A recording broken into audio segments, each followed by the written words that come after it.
Yo, guys, what's shaking? Hello, welcome back to another episode of Lou Reviews. I'm insanely excited about this one because it's our first review ever, so that's cool. But also, I just finished up Andor last night, and I didn't think I was gonna binge it the rest of it last night, but I did. I powered through it, and it's fresh in my brain, so I wanted to talk about it because I think a lot of great things about this show, and I'm late to the party, but I've got good reasons as to why I'm late to the Andor party. So this review is obviously much later than most other shows that do stuff like this, but I could not talk about this. And I can promise you, going forward, we will be doing an episode by episode breakdown. I'm not going to do that today. I am going to briefly go over every episode. I'm excited for this show.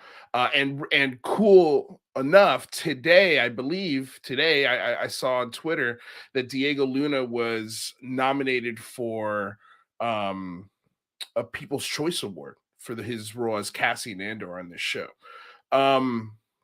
Before we dig into it, let me say hello to everyone who's here. Terry Brown had some really nice things to say before the show. Thank you so much for being here. B. Baker, thank you so much. Glad to know you're back.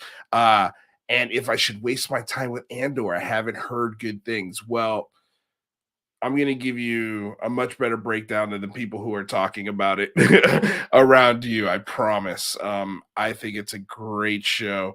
By the way, this is going to be a spoiler alert. So if you haven't watched Andor, go watch it. If you don't want to be spoiled,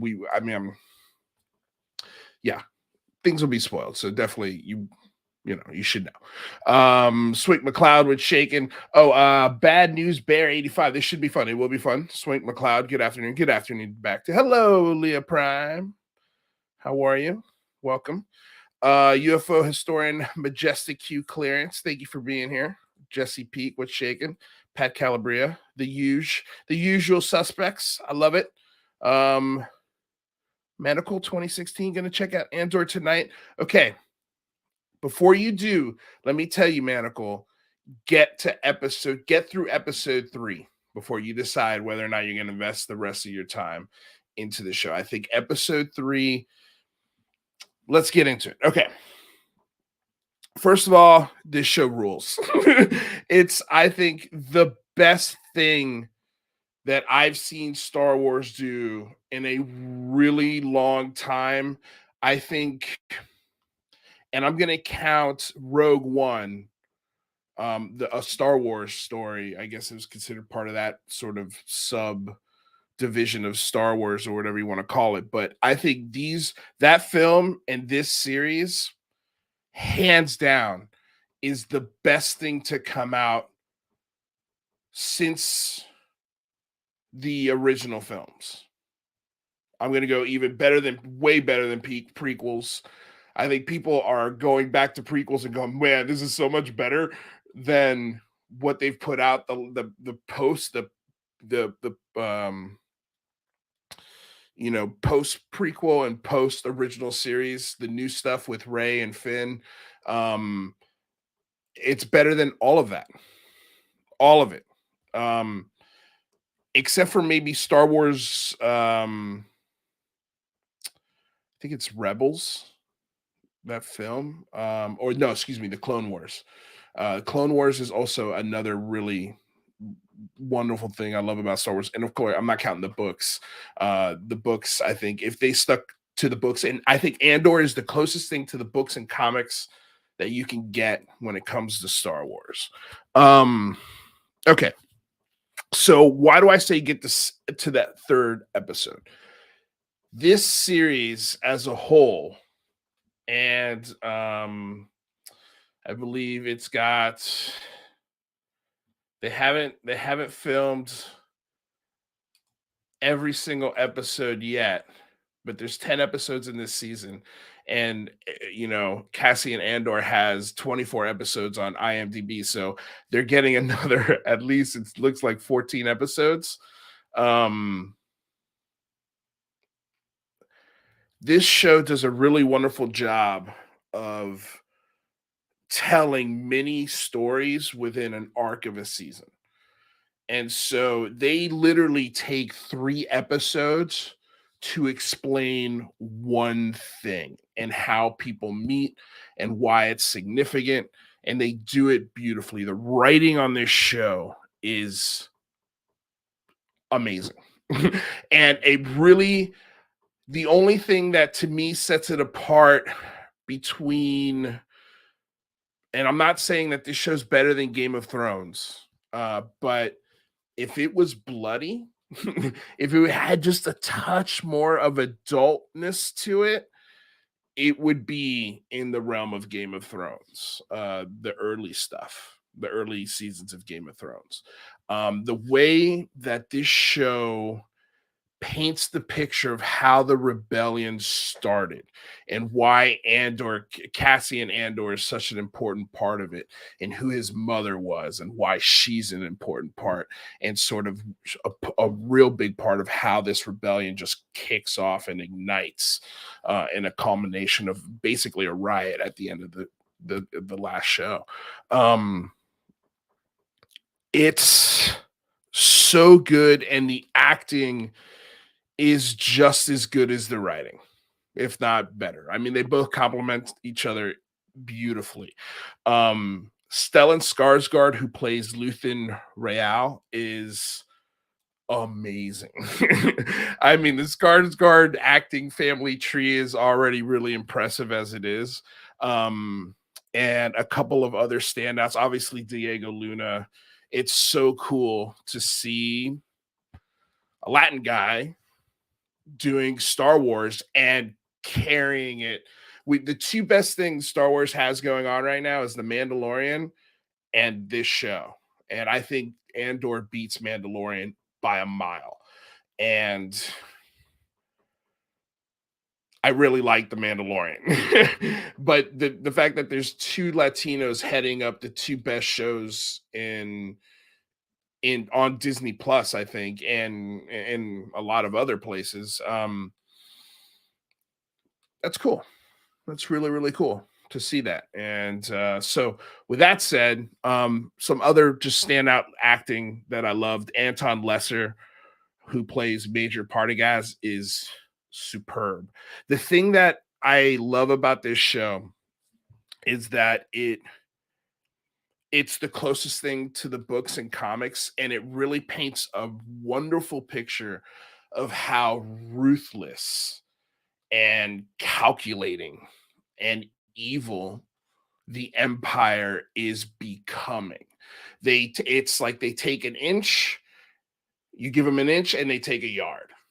And now you're in this case, in where we pick up in how the politics of the empire is moving within the galactic senate, and then we get introduced to Mon Mothra, and her family dynamic is so awesome, because it adds a lot of stress to an already stressful situation.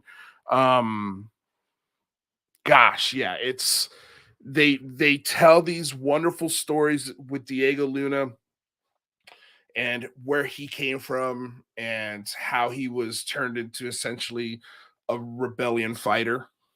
Um and obviously comes from a deep-seated childhood trauma caused by the empire. And the thing that's cool about this show too is it also mirrors society, right? Like, a kid whose family was just bombed, and he finds pieces of the missile that killed his entire family, and it's got an American flag on it. Like, that's how you create more terrorists and more rebellion. And so there was a lot of aspects like that with this show that catapulted characters into who they are, what they do, the reasons they do things. It builds a really, really rich environment, and sort of like what's going on with this universe. And so let me bring this up here too, because this is really cool. I'm just gonna play. I don't think I'll get in trouble for this. Pretty sure I won't. But let's see. Because there's no sound to it, but I just wanted to play some images while we talk about it. Let's see here. There we go. So the wonderful thing, again, I lost where I was, but um the it tells these little pocketed stories. It takes the 10 episodes and breaks them down into essentially three little mini series of each story, and then it all beautifully ties together at the end. The score is fantastic. It's not not what technically not one lightsaber in this entire show, which is I was not expecting to be refreshing, but it is insanely refreshing. They did, I say kind of, because there is this really cool, of course, there's always like in these shows, there's always like a signature ship. And Luthen Rael, Skarsgård character, his ship has these what appear to be huge lightsabers that can ignite from the side of his ship, and he could twist through some TIE fighters and chop them up as the ship is. It was awesome. It was awesome. A Lego set that I definitely already want to build. So that was really cool. Let's see here. Okay, so talked about the acting, the editing is amazing, the score is fantastic. The way the writing is, again, superb. And I'm kind of doing all this stuff off the top of my head. I also got to get into the habit of writing notes for these shows now, so I don't forget everything that I loved. But the beautiful thing is nothing felt forced. Nothing felt I think that we'll just get into it. Like, the big, huge controversy with a lot of these newer Disney films is that they are placating to certain demographics and certain types of people. And not that there's anything wrong with that, but when you force it onto either characters or into the story just because, and there's no justification or wonderful reason as to those characters in the world, and it's just there to be there, just kind of like feels kind of like a check mark on a corporate list. Okay, we got the black guy, we got the Latino guy, we've got the gay guy, we've got the gay woman, we've got this, and it's like this checklist, like every single thing has to have it. And in this show, it had an element of it, but nothing felt in your face or forced or that it didn't belong. I think there are wonderful ways to tell those stories of marginalization, but they have to be true to those people and to those characters and those human characteristics.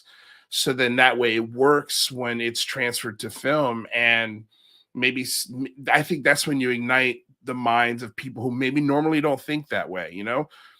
Be subtle about it. Don't be so in their face. And there's a lot of other problems at Disney, and that's clear because they rehired Bob Iger to come back and fix things. And I don't know if he's going to fix things either. So wait and see. We'll see what happens. I mean, a lot of people think that Kathleen Kennedy is sort of the ire to the entire Star Wars Lucasfilm stain, I guess, if you want to call it, that's been the last couple of years of Star Wars and Lucasfilms. I mean, there hasn't been anything great. There hasn't been anything insanely memorable.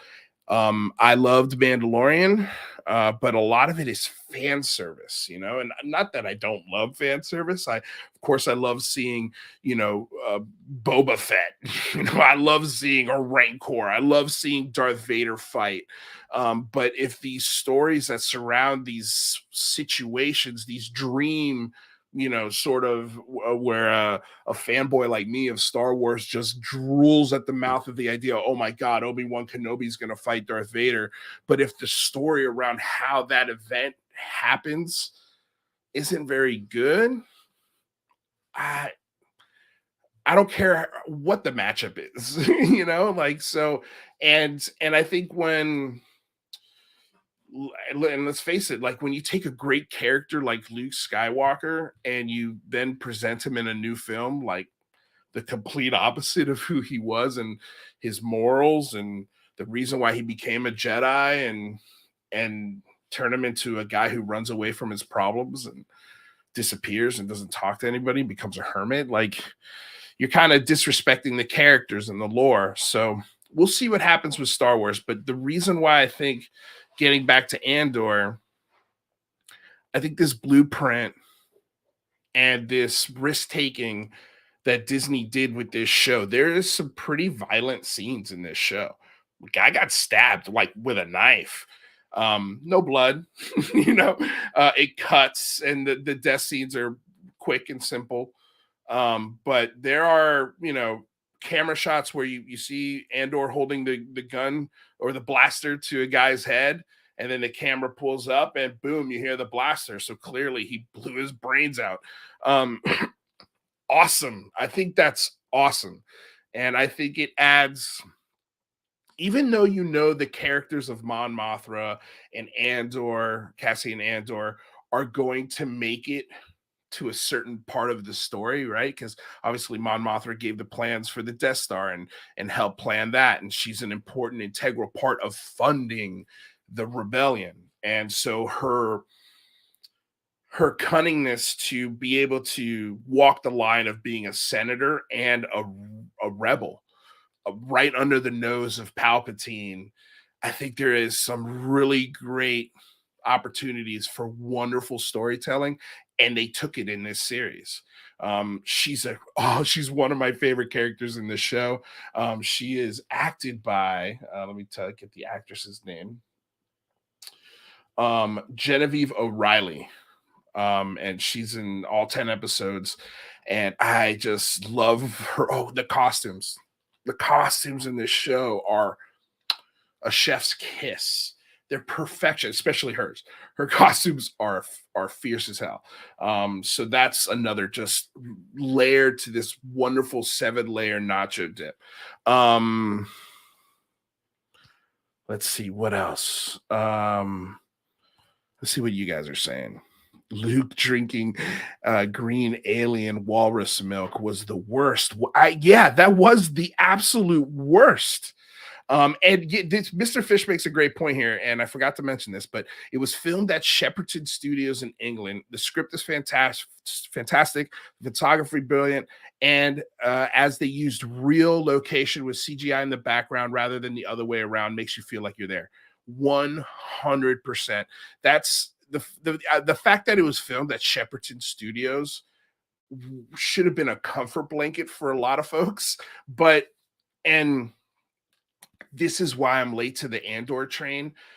Disney has burned me over and over and over with the Star Wars experience since the first prequel movie. And I've been back to watch them just to make sure it's just not me being a hater. Like, I'm someone who genuinely loves Star Wars, and it has just frustrated me ever since the prequels have come out. And there have only been three diamonds in the rough. 3. Clone Wars, Mandalorian, and now Andor. And everything in between that has just burnt. I can't believe I said, like, I was thinking, like, I'm burnt out of Star Wars. Like, I watched the first 2 episodes of this, and I'm like, okay, like, it's interesting, but it's slow. And obviously no lightsaber. I was a little bored by it. I was just like, I'm fatigued. I don't know if I have the time for this. So I switched to something else. I watched the first 2 episodes a month and a half, 2 months ago when it came out. And my girlfriend didn't even remember we watched it. That's how unforgettable it kind of was, the first 2 episodes. But that 3rd episode weaves and lifts those first 2 episodes and makes those moments in those first 2 episodes so important and so relevant. And they do it in such a clever, beautiful way that you're like, okay, I get it. I get what they're trying to do. this is cool. And then we have our little fan service moments of like a lightsaber ship. I'll just go ahead and call it a lightsaber ship. We had, there's a moment with Saul Guerrera. And let's talk about Stellan Skarsgård's character. He's essentially playing two characters, Luthen Rael. This is my favorite character in the whole show. He is the essentially secret general of the rebellion. He is an art purveyor, and he sells art and artifacts to the wealthiest people on Coruscant, one being Mon Mothma, senator of the Republic. And they built a relationship, and he was funneling money from Mon Mothma into the rebellion to, secretly stall stuff and be a headache or a thorn in the side of the Empire and Palpatine and these laws that are being passed and written. And he is awesome, because when you're first introduced to him, he's like a pirate. He's like an old grizzly Han Solo, dare I say. He's got a really cool ship, no sidekick other than his spaceship. A spaceship usually is a sidekick in Star Wars, and there is a computer AI system within that ship that's really cool and interacts with him, and he interacts with it is cool. And so you get this impression of this, essentially space pirate, who's also a rebel. And then he goes back to Coruscant, and you see him change into this sort of socialite outfit. He's practicing, his other character that he plays as his art purveyor and this art historian. And he puts on this show for everyone that he sees within Coruscant, but behind the scenes, he is a ruthless strategizer. I mean, he is literally the brains behind the operation, and he will kill anyone to make sure that the rebellion is established. If he is essentially the opposite of Palpatine in a way, everything that Palpatine is doing, he sees it. And he sees that the Republic is falling and failing, and that these stormtroopers, these Nazis, space Nazis, are everywhere, and they're arresting people for no reason. And one of the storylines of this show is Cassian Andor gets arrested on a planet after he finishes this really cool heist job, which is in the next. So first 3 episodes you get the story of Candor or Andor, Cassian Andor. I keep saying Candy and Astor. I don't know why. Cassian Andor, and then the second episode is a heist that he's asked to do, and basically ripping off the rebellion and stealing a whole bunch of gold from the Empire. And then the next couple episodes are he gets arrested after he leaves, the heist, takes his cut. He gets arrested for literally no reason, for walking the street. A stormtrooper stops him, and then boom, he gets 6 years in this prison. And then he breaks out of prison, and Andy Serkis is the sort of the foreman of this labor camp prison in the middle of the ocean. And he's got a great, what you think he dies. Again, spoiler alert, like this station is in the middle of the ocean, and they break out and they all get to the edge, and it's just, you got to swim. And his character doesn't know how to swim. And it was sad. I was bummed out. But it was a great moment. Andy Serkis is an amazing character. If you don't know who that is, he was essentially the greatest CGI actor of all time. Played Gollum. He played Snoke. And that's a theory that maybe this character in this prison was used somehow, some way to create Snoke, because we know that Snoke is a clone of I can't remember who, but we'll look into it unless somebody knows in the chat. But we know for sure he's a clone, and Andy Serkis played that character. So who knows? Or they could be totally two separate characters, and that's fine as well. And then the last episodes are essentially the public discourse of all of these restrictions that the empire is enforcing on the planets and the republic. And literally Mon Mothra is pleading for the life of the republic, and she's getting shut down by senator after senator after senator after senator. Palpatine is essentially taking control. And so it's a really, really cool sort of reflection of society a little bit in a lot of ways, politically speaking and stuff like that. But it's not picking sides. And it's showing that both sides can be ruthless, and both sides are willing to do whatever it takes to win, whatever their definition of what that means. And I mean, that is every aspect of the empire. And that's another cool thing, is you have this Denise Go, who plays Deidre Miro, who is a empire lieutenant essentially. And she's like a subordinate of the general, or I don't know how the military terms work, but the higher rank, right?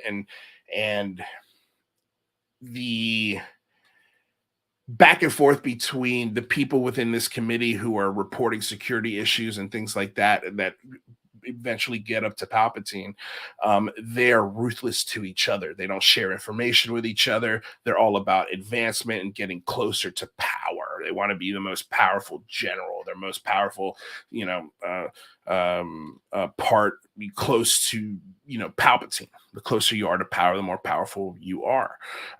So that's just another wonderful dynamic and layer of this really wonderful show.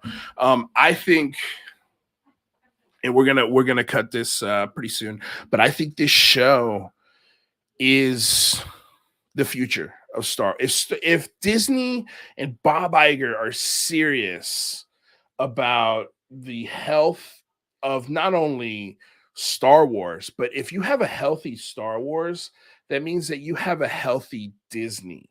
This is probably the most valuable IP on the planet. It is the most recognizable thing, Star Wars, and you've kind of bungled it. and you've gotten lucky with Favreau and Filoni, and now you've got, and by the way, Diego Luna was a producer of this show. So it was created by Tony Gilroy. So the dynamic that they have on that set, they need to have a meeting with Filoni and Favreau and build out literally the next 15, 20 years of Star Wars. Because I want to see Thrawn. If you don't know the character of Thrawn, which I think is my favorite character in the entire Star Wars universe, I would love to see it done by Tony Gilroy. I think it can be done. We'll see what happens with Ahsoka, because I know Ahsoka, that's her whole mission, is to get Thrawn. The story of Thrawn is amazing, and it needs to be told in this way where it takes 3 episodes to tell one story. They're mini movies essentially, and it takes a lot of guts, it takes a lot of patience, and it takes a lot of dollars to make a show like this work. And you could tell from soup to nuts, everybody cared about making this show. And if you haven't seen it, I cannot recommend it enough. Would I recommend it for young children? No. 13 and up, definitely. 1 out of 10 on IMDb. It's got an 8.4, and I'm like, man, that's really fair. An 8.4 for this show is damn fair. I'm gonna go 8.8. I'm not gonna give it a 9, but man, it's close. If it was a little more violent, I know that's crazy to say, but if it was a little more violent, I think it would be Game of Thrones-esque. You would have an absolute massive hit on your hand, because the characters in this are so good. And a lot of these characters aren't going to make it. And I think that's the thing that's missing from this show, is shock. nobody of importance really died. And I won't go into it because I know there are people who haven't watched it yet, but no one of crazy importance dies. And so I think that's where the show needs to ramp it up just a little bit, shock us as an audience, and just like Game of Thrones did, and you know, at least the earlier Game of Thrones.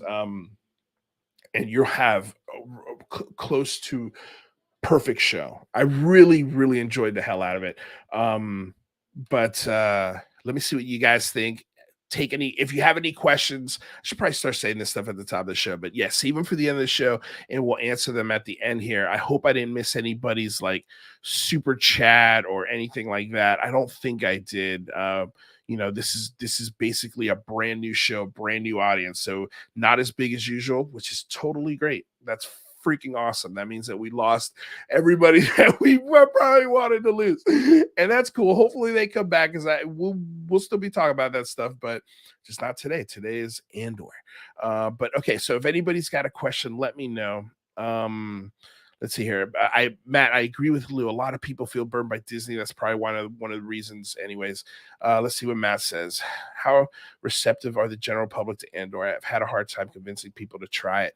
Yeah, man. People are like, one of my buddies who's been on the show, Carlos Santos, who just got done wrapping a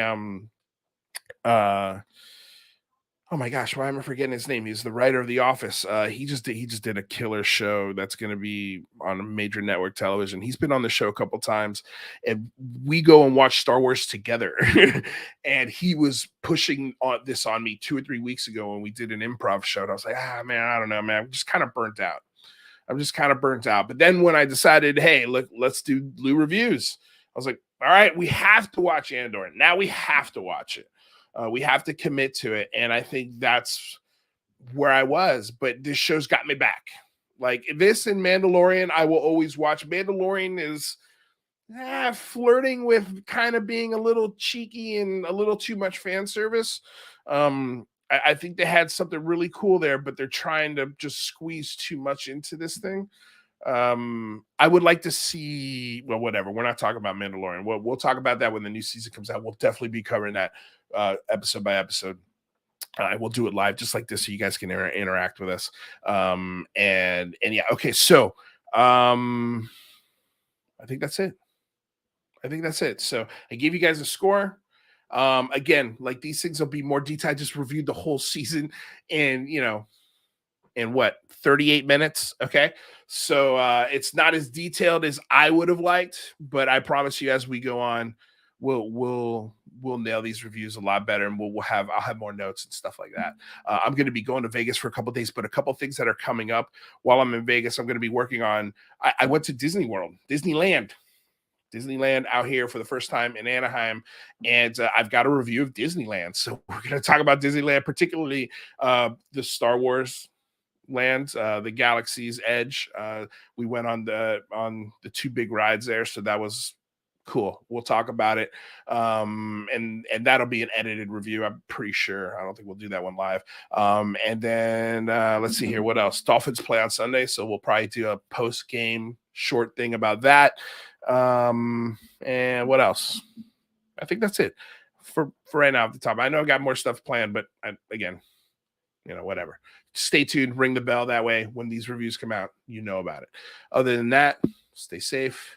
Have fun today. Today's Thursday, one more day, and we got the weekend, right? And I'm leaving for Vegas tomorrow morning. I'll be back Monday. So, maybe I'll do a vlog of the hotel. We're staying at the Palms. So I don't know, maybe I'll vlog that. If you guys want to see that, let me know, or hit me up on Twitter. And yeah, anything else from you guys out there? Let's see here.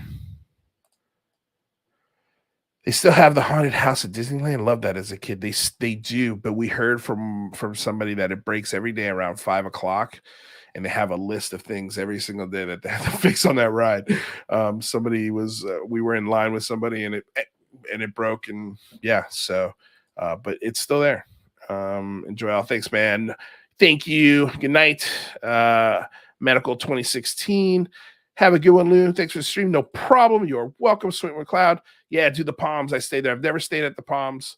Okay, cool. I'll do a little vlog on the palms. No problem. That sounds like fun. I will work on that. All right, awesome. So cool. I've got stuff to do.